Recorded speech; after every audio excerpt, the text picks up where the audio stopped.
रे झुनुआ। जी मैडम। तनी कखा कखा पढ़ के सुनाव। मीची मीची हम चुनाई रे सरवा मीची होला मीचनू होला। Shut up. सुनाओ।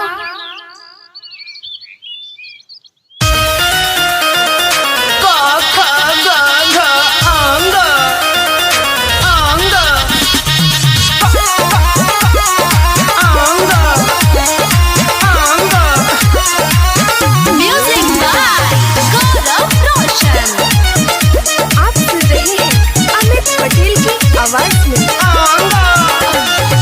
चढ़ल जवानी हमर भइल बका कहारा पढ़ता सोया अभी दुका दुके पहाड़ा। चढ़ल जवानी हमर भइल बका कहारा पढ़ता सोया अभी दुका दुके पहाड़ा। मिले ना मजा सखी सुते जब संगे मिले ना मजा सखी सुते जब संगे कख गघ अरे कख गघ अंगे भातार घूमे नहंगे। अरे कख गघ अंगे भातार घूमे नहंगे।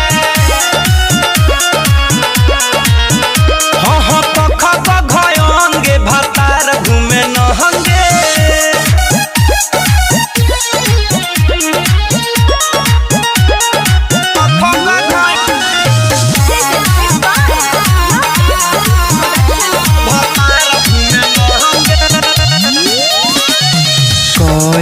का कऊ कू के बोका बोले बऊ बऊ बकरी में दू दूनी चार दूनी छौ दूनी नौ आ गइल भैंसिया पानी मेरे हो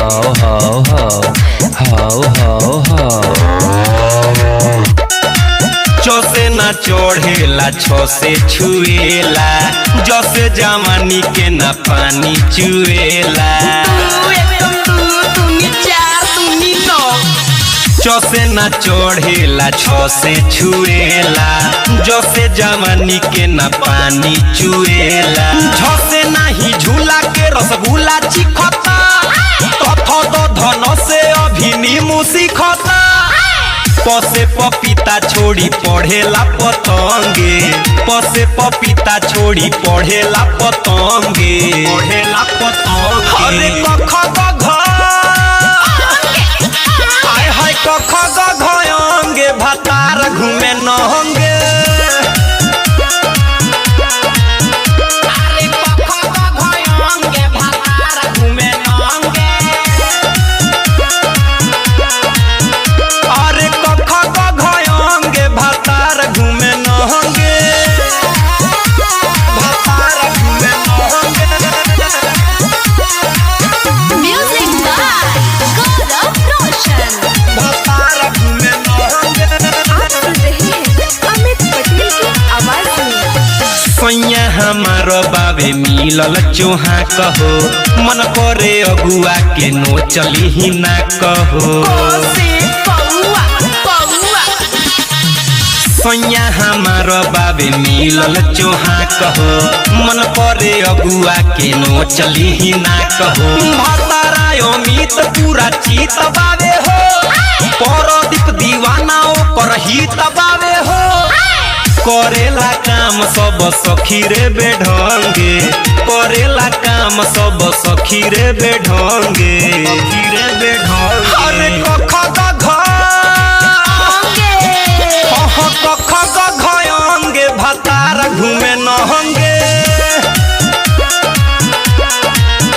अरे कख गघ अंगे भातार घूमे नहंगे। रे दादा कख गघ अंगे भातार घूमे नहंगे।